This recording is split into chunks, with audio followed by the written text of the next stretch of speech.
One morning in London, a lord was in a state of great panic. He was sitting up in bed, pale and anxious. Just then the door opened, and the famous detective Sherlock Holmes entered the room.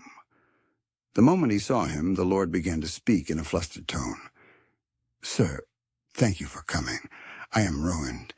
Something very important has been stolen from me. Please, you must help me." Holmes approached calmly.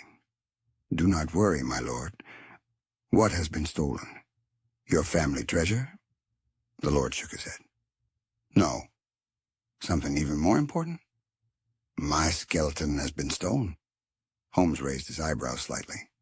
It was certainly an unusual case. "And how did you discover this?" he asked. The lord replied seriously. "I examine myself with X-rays every night. Last night I forgot. When I checked this morning, my skeleton was gone." Holmes paused for a moment, but did not lose his composure. "I see," he said. "I will solve this matter. You need not worry." Holmes returned home at once and began to think. But his method of thinking was rather peculiar.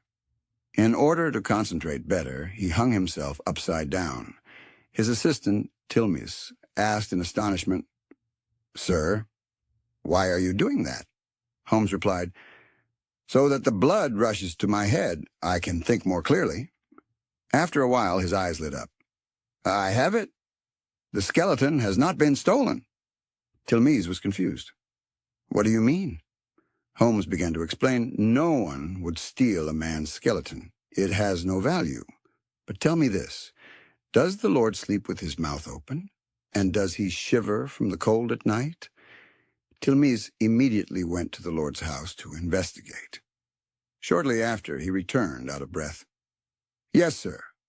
The Lord does indeed feel very cold at night, shivers and sleeps with his mouth open." Holmes smiled triumphantly. "Then the matter is solved. The skeleton, unable to bear the cold inside the body, escaped through his open mouth." Tilmes looked at him in admiration. "You are a genius, sir. But where is the skeleton now?"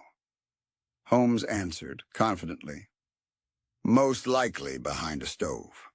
Let us go and retrieve it." The two of them returned to the Lord's house. Holmes rushed in excitedly. "I have solved it. The mystery is resolved."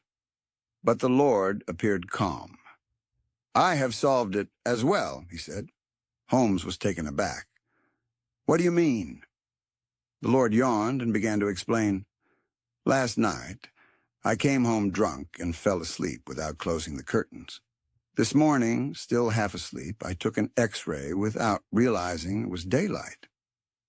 The sunlight filled the room, so the plate appeared completely white. My bones didn't show up, and I panicked." He paused, then added indifferently, "So in fact, my skeleton was never missing. It was just a misunderstanding. I no longer need your help. You may leave." He then turned over and went back to sleep. Holmes, without saying a word, quietly and somewhat embarrassed, left the room.